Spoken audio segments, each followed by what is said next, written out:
Shiu në dasmën e motrës dhe stuhia që u krijua, dita e dasmës së motrës sime ishte e pritshme me emocion dhe një farë drite të brisht në horizontin e jetës sime. Që në mëngjes, dielli i janarit dukej sikur po përpiqej të shite nga rethet e ndura, por qielli i zi dhe i rënd qëndronte si një parashikim i një nate të trazuar. Nuk kishte vetëm emocion për të festuar martesën e motrës, por edhe një tension që më shoqëronte që nga momenti kur u zgjova, prindërit e mi, me gjithë dashurinë e tyre, kishin një mënyrë të veçantë për të udhëhequr jetën time dhe vendimet e mia ata, me bindjen se po vepronin për të më mbrojtur, më kishin detyruar që të ulem në një cep të sheshit të dasmës. Pikërisht në shiun që sapo kishte filluar të binte. Çdo pikë shiu më rëshiste mbi supet dhe flokët, duke përzier lagështin me emocionet e mia ndërkohë, të tjerët qeshnin dhe shikonin me habi një pamje të tillë. Unë, nusja e motrës sime, e lagur dhe e heshtur. Ndërsa gjithë festimi vazhdonte rreth meje, kur mora vështrimin e burrit tim, një ndjenjë e thellë e tmerrit më kaploi. Ai, njeriu që kisha dashur dhe që ishte për mua mbështetje dhe ngushëllim, qëndronte atje në mes të turmës së njerëzve, duke u munduar të fshihej nga të gjithë. Ishte i ndrojtur, si të mos donte të shihej nga askush. Dhe pastaj e dëgjova. Fjalët që nuk do të doja kur t'i dëgjoja. Ai është i varfër. Nuk e meriton këtë. Nuk mund të punoj si duhet. Ishte babai im, duke folur me zë të lartë, aq sa të gjithë mund ta dëgjonin. Por nuk ishte vetëm një koment për të. Ishte një vendim që do të thyente gjithçka mes nesh. Burri im, njeriu që kishte ardhur nga asgjëja dhe kishte punuar për çdo gjë me duart e tij, u pushoi nga puna që po bënte prej disa muajsh për shkak të fjalëve të pakujdesshme dhe paragjykimeve të familjes sime. Ai nuk kishte bërë asgjë për të justifikuar këtë, ishte thjesht një reflektim i paragjykimit të familjes ndaj tij, ndërsa shiu binte pa mëshirë mbi ne, ndjeva se gjithë energjia e dasmës, e qeshurat, kërcimet dhe muzikën po zbehej nën këtë barë. Unë isha mes dy botëve, njëra ishte e dasmës së motrës sime, një ngjarje që duhej të ishte plot lumturi, dhe tjetra ishte stuhia që po shpërthente brenda familjes sime dhe brenda zemrës sime, motra ime. E lumtur dhe e bukur me fustanin e saj të bardhë, nuk kuptonte asgjë nga kjo stuhje e brendshme që po më përpinte. Ajo qeshte, fluturonte mes njerëzve dhe merrte përqafime nga të gjithë, por unë e dija se pas buzëqeshjes së saj, unë po përballesha me një realitet të dhimbshëm. Prindërit e mi nuk e pranonin burrin tim për atë që ishte, dhe vendimi për të më detyruar të ulem në shi ishte vetëm fillimi i një serie dhimbjesh dhe tensionesh. Kur përpiqesha të ngrihesha dhe të bashkohesha me festën, një ndjenjë trishtimi më mbërtheu. Shija burrin tim të vetmuar, duke u përpjekur të ruante dinjitetin e tij, ndërsa çdo shikim nga ana e familjes sime ishte një goditje e re. E kuptova atë çast, ky nuk ishte thjesht një moment i keq, ky ishte fillimi i një lufte që do të duhej të përballoja për dashurinë time, për dinjitetin tim dhe për të ardhmen tonë së bashku. Shiu vazhdonte të binte, dhe unë ndjeva çdo pikë të ftohtë si një goditje që më kujtonte se sa e padrejt ishte situata. Një pjesë e brendshme e zemrës sime po thërriste për të luftuar, për të mbrojtur burrin tim dhe për të mos u dorëzuar kurrë ndaj paragjykimeve të njerëzve që pretendojnë se duan më të mirën për mua. Në atë moment, vendosa që nuk do të lejoja askënd të vendoste për fatin ton. Dasma mund të ishte e motrës sime, por kjo nuk do të thoshte se lumturia ime do të thyej nga paragjykimi dhe padrejtësia. Shiu ishte i ftohtë, por brenda meje një zjarr po ndiste, një zjarr që nuk mund të shruhej nga asnjë fjalë e egër, nga asnjë gjest i pamëshirshëm. Kur u ula përsëri për të mos rënë në sy, ndjeva duart e burrit tim që më preknin dorën me forcë dhe ngrohtësi. Ai nuk tha asgjë, por shikimi i tij transmetonte të gjithë mbështetjen dhe dashurinë e tij.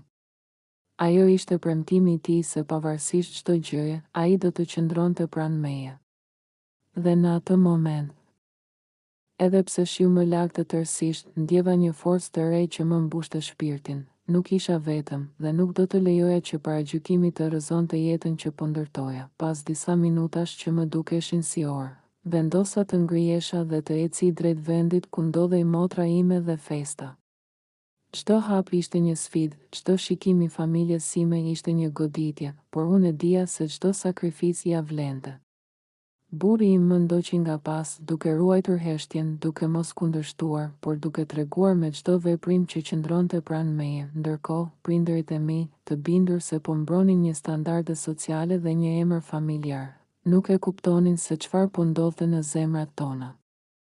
Ata nuk shihnin dashurinë, vetëm një realitet të thjeshtë sipërfaqësor, statusin, pasurinë dhe reputacionin. Por ne e dinim të vërtetën, dashuria jonë nuk mund të matet me para, nuk mund të gjykohet nga paragjykimet dhe nuk mund të thyet nga fjalët e të tjerëve. Festa vazhdonte, muzika luante dhe njerëzit kërcenin, por për ne, gjithçka ishte e ndarë.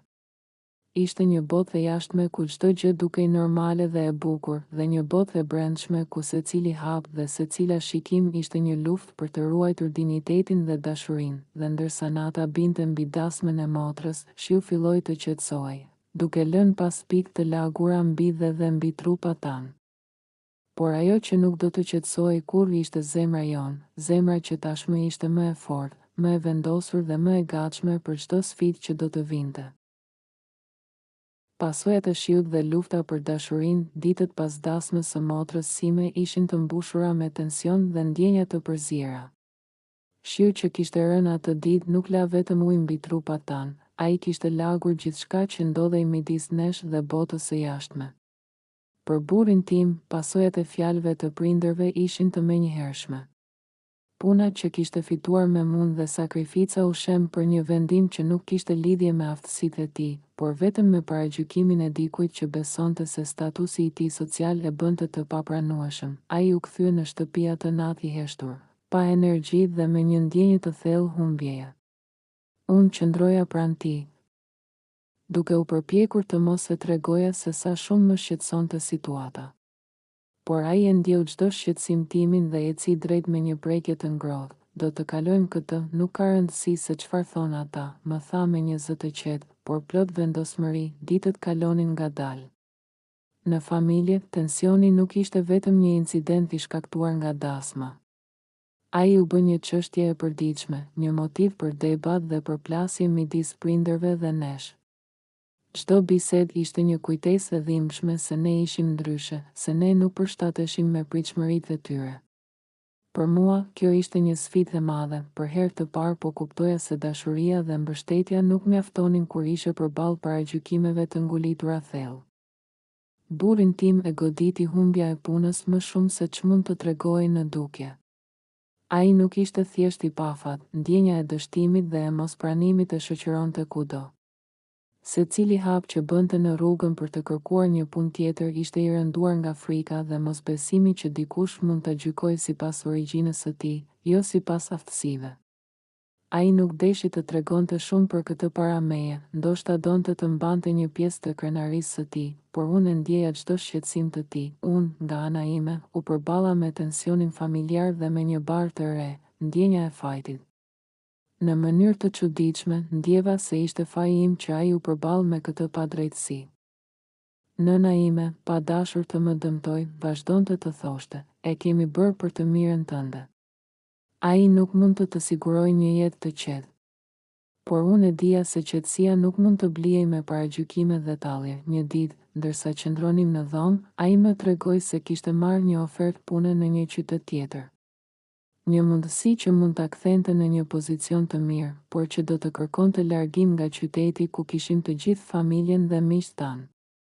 U ulëm pranë njëri tjetrit dhe për herë të parë ndjeva se bota jon po ndahej në dy pjesë. Njëra ishte e jashtme, e vrazhtë dhe paragjykuese, tjetra ishte e brendshme, e ngrohtë dhe e mbushur me dashuri të papërshkrueshme. Do ta bëjmë këtë së bashku, i thash, duke e shtrënguar dorën. Nuk ka rëndësi se çfarë thon ata, jeta jonë nuk mund të varet nga mendimet e të tjerëve. Ai më shikoi me sytë e tij të thellë dhe një buzëqeshje e vogël, por e sinqertë, u shfaq mbi fytyrën e tij. Po, së bashku. Në ditët që pasuan, filluam të planifikonim një rrugë të re. Nuk ishte e lehtë. Ai duhej të gjente punë, të rifitonte sigurinë e tij financiare, ndërsa unë përballesha me sulmet e vazhdueshme të familjes dhe përpjekjet e tyre për të na ndarë. çdo telefonat, çdo mesazh, dukej se mbante një gjykim të fshehtë. A është ai vërtet i denjë për ty? A mund të siguroj të ardhmen tënde?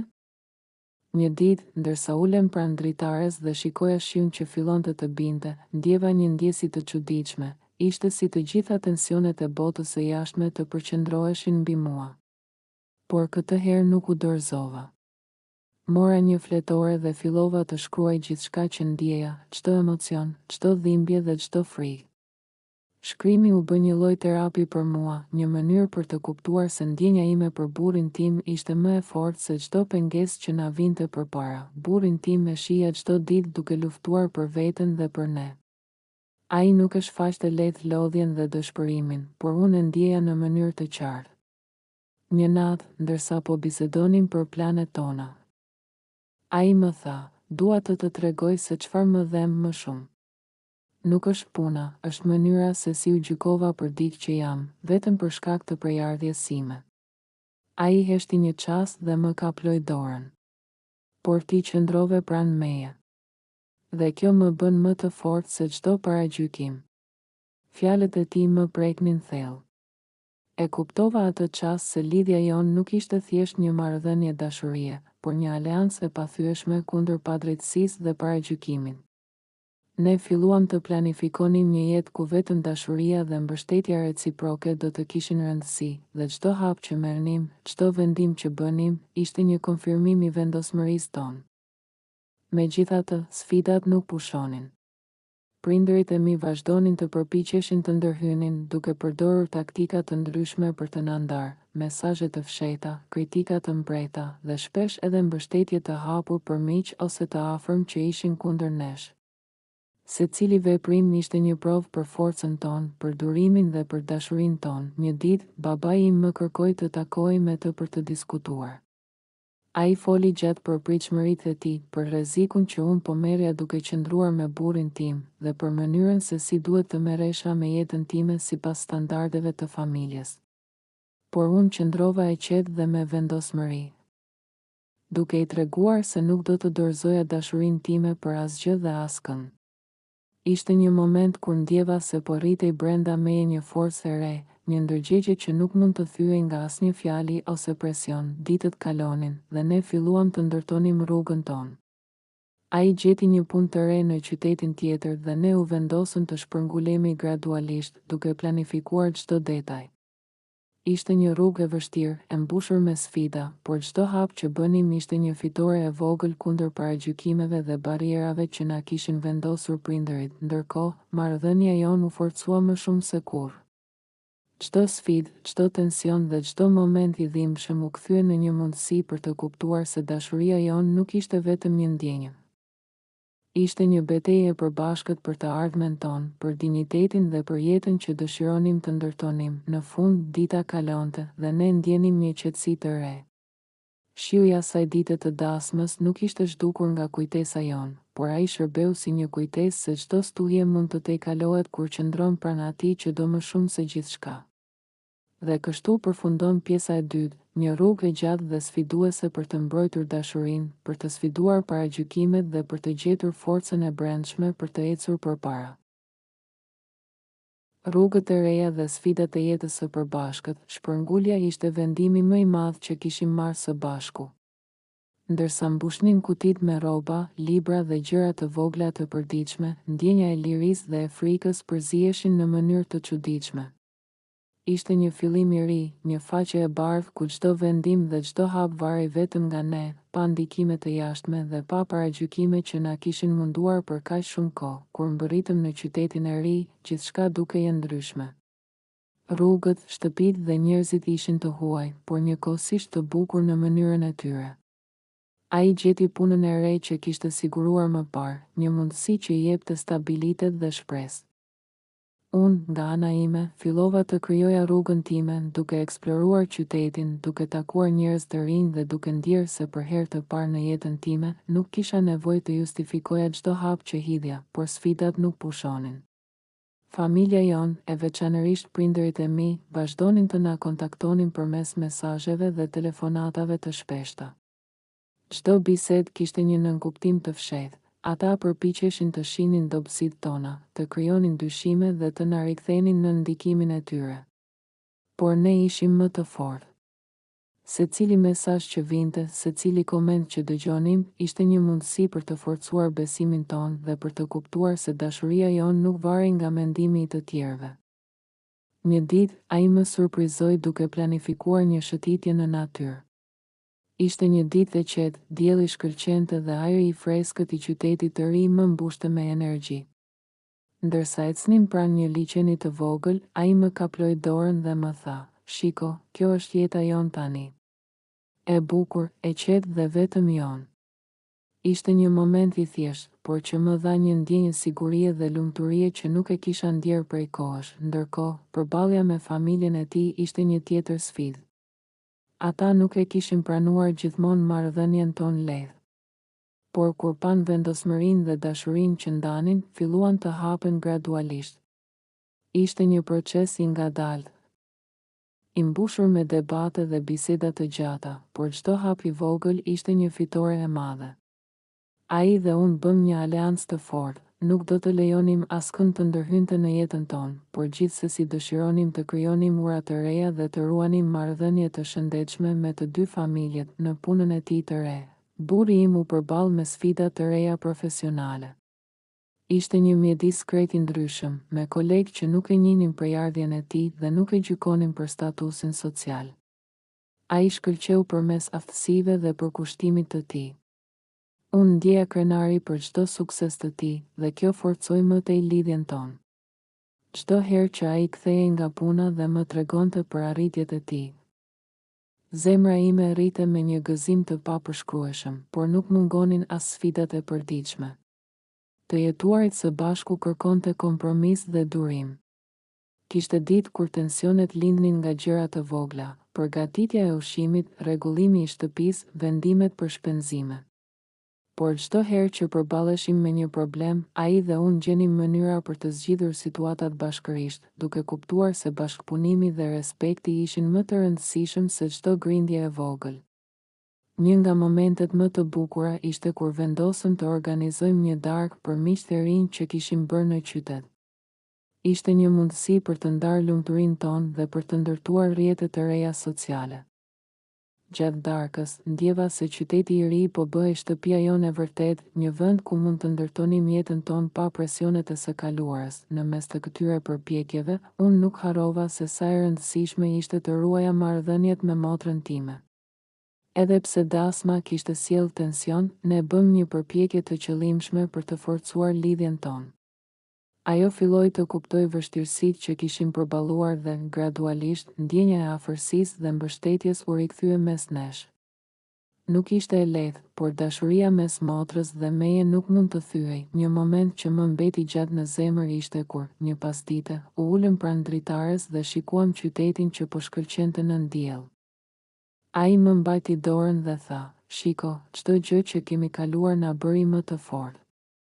Nuk ka rëndësi sa e vështirë ishte, ne e kemi ndërtuar këtë botë tonë së bashku." Në atë çast, ndjeva një qetësi të thellë, një ndjenjë se sfidat e së kaluarës nuk mund të na ndajnë më. Jeta e përbashkët kishte edhe momente të vogla gëzimi, gatimi bashk, shëtitjet në natyrë, bisedat e gjata deri vonë në mbrëmje, dhe qeshjet që shkonin përtej çdo shqetësimi. Çdo moment i lumturisë ishte një kujtesë e fuqisë së dashurisë sonë dhe e vendosmërisë për të ndërtuar një jetë që ishte vetëm e yni. Megjithatë, ne nuk harruam kurrë sfidat e kaluar. Ato shërbenin si mësime, si kujtesë për durimin dhe respektin reciprok. Çdo pengesë që ka përcenim forconte lidhjen tonë dhe na bënte më të ndërgjegjshëm për rëndësinë e mbështetjes së ndërsjellë. Në këtë mënyrë, pjesa e tretë e historisë përshkruan rrugën e vështirë, por të bukur, të ndërtimit të jetës së përbashkët. Sfidat profesionale, përballja me familjet, ndërtimi i një mjedisi të ri dhe ruajtja e lumturisë së përbashkët. Kjo është faza kur dashuria dhe vendosmëria jonë fillojnë të japin frytet e tyre, dhe ne kuptojmë se çdo sakrificë, çdo sfidë dhe çdo moment i dhimbshëm ia vlente për të ndërtuar këtë jetë. Kulmi i sfidave dhe shndërrimi i jetës, jeta jonë e re ishte e mbushur me rutinën e përditshme, por edhe me një ndjenjë të thellë të lirisë. Çdo mëngjes kur zgjohemi pranë njëri tjetrit, ndjej një premtim të ri, që çdo ditë do të luftojmë së bashku, që çdo vështirësi do të kapërcejmë me durim dhe dashuri. Por siç ndodh gjithmonë, jeta nuk na la të pushonim për shumë kohë, një pasdite, ndërsa po planifikonim një udhëtim të vogël në qytetin fqinj, mora një telefonat nga nëna ime. Zëri i saj ishte më i butë se zakonisht, por një tension i fshehtë ndiej midis fjalëve të saj. Do të doja të takohemi. Ka diçka që duhet të diskutojmë për të ardhmen tënde. Në fillim mendova se do të ishte një tjetër debat, një përpjekje për të na ndarë. Por diçka në zërin e saj më bëri të ndjeja se ndoshta situata mund të merrte një kthes. Kur takuam prindërit e mi, ndjeva një atmosferë të çuditshme, një përzierje mes ftohtësisë së zakonshme dhe një përpjekjeje për pranimin tonë. Ata na folën për shqetësimet e tyre, për të ardhmen dhe mënyrën se si mund të ndërtojmë një jetë të qëndrueshme.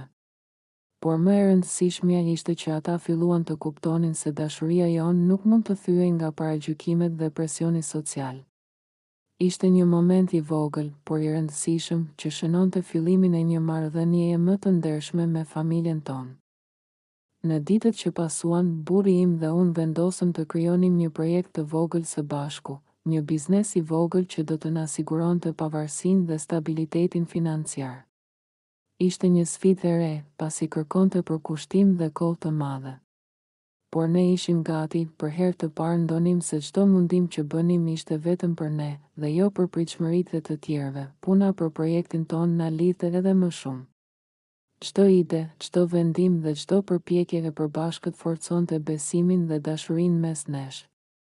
Ndërkohë, sfidat nuk mungonin, gabime të vogla, mosmarrëveshje të pafundme për detajet të projektit dhe presioni i jashtëm nga njerëzit që nuk besonin në suksesin tonë. Por çdo pengesë ishte një mundësi për të mësuar dhe për të kuptuar se forca jonë nuk vinte vetëm nga dashuria, por edhe nga partneriteti dhe respekti reciprok. Një ditë, ndërsa po punonim në zyrën tonë të vogël, një email erdhi nga një klient potencial. Ai ishte një investitor i njohur në qytet dhe kishte shprehur interes për projektin tonë. Kur lexuam mesazhin bashkë, një ndjenjë e papërshkrueshme gëzimi dhe krenarie na mbushi zemrat. Ishte një dëshmi se çdo sakrificë, çdo moment i vështirë dhe çdo sfidë që kishim kaluar, kishte vlerë, por lumturia nuk mund të ekzistonte pas sfidat e veta. Një mëngjes, ndërsa shkonim në një takim biznesi, ndodhi një incident që më bëri të kuptoj sa e fortë ishte marrëdhënia jonë. Një koleg i tij i së kaluarës, dikush që nuk e pranonte marrëdhënien tonë, përpiqej të krijonte tension dhe të minonte besimin tonë në projekt. Ai reagoi me qetësi dhe maturi, duke më treguar se nuk ishte e rëndësishme se çfarë thonin të tjerët, rëndësi kishte vetëm se si ne besonim tek njëri tjetri. Në atë moment, ndjeva një respekt të thellë dhe një dashuri të ri për të rirë për burrin tim. Jeta jonë e përbashkët kishte gjithashtu momente të vogla dhe të thjeshta që e bënin çdo ditë të veçantë. Gjatë darkave të qeta, bisedave të natës dhe shëtitjeve në diell, ne krijonim kujtime që do të zgjasnin për gjithmonë.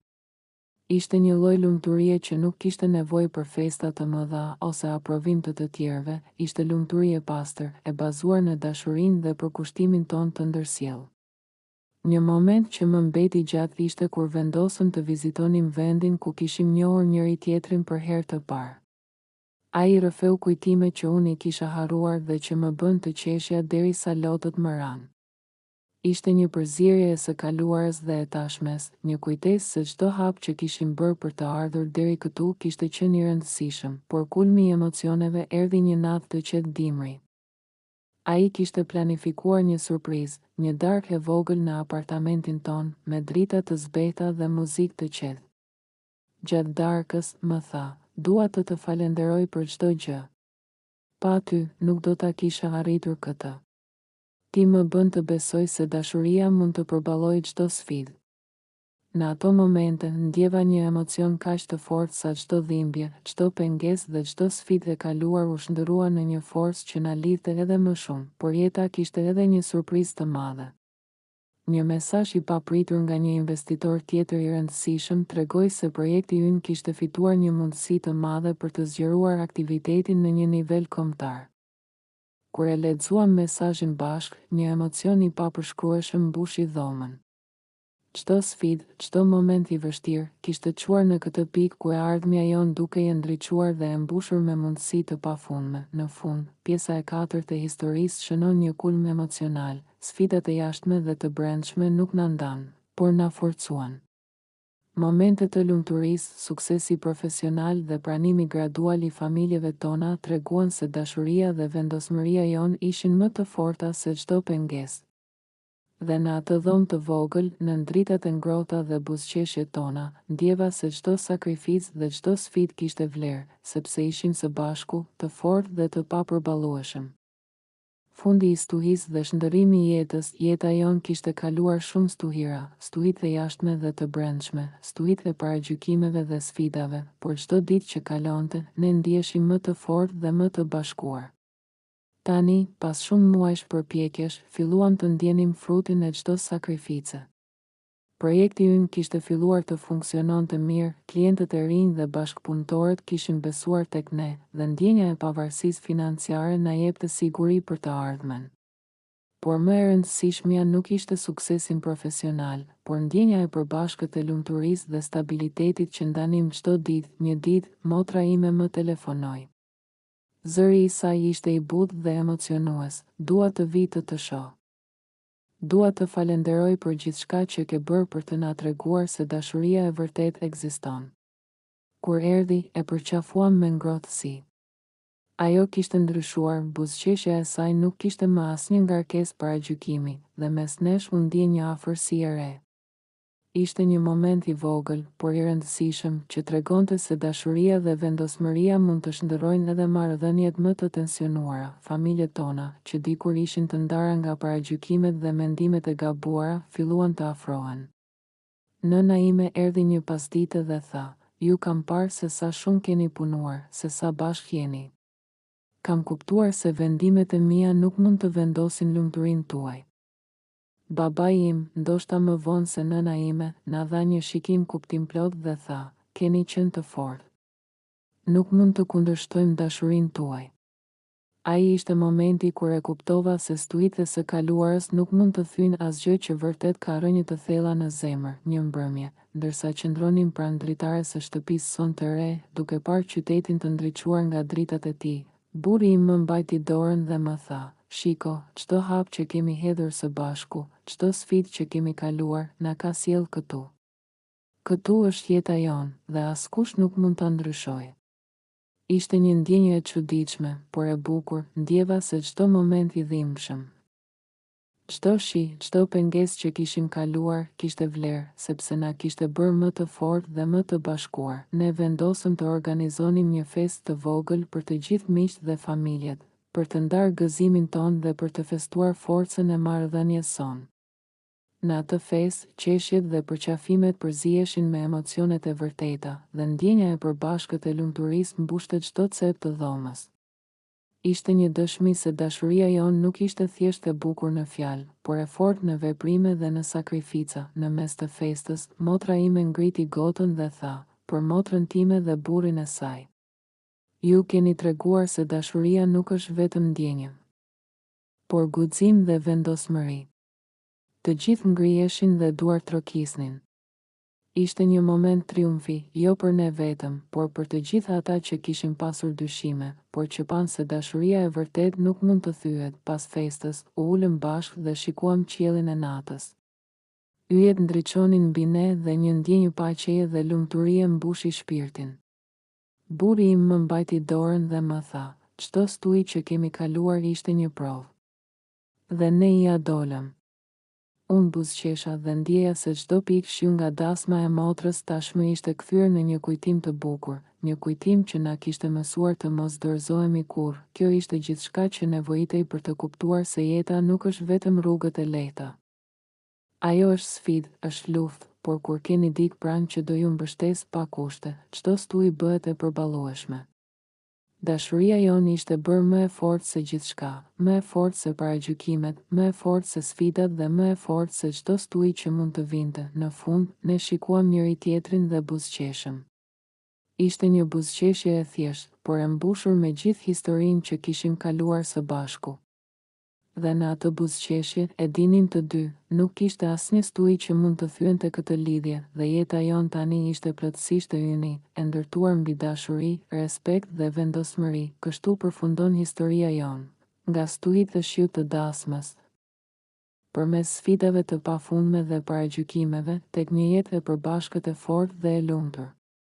Një jetë që tregon se dashuria e vërtet nuk thyet lehtë, dhe se për të fituar lumturinë, ndonjëherë duhet të përballesh me stuit më të ashpra, por gjithmonë së bashku.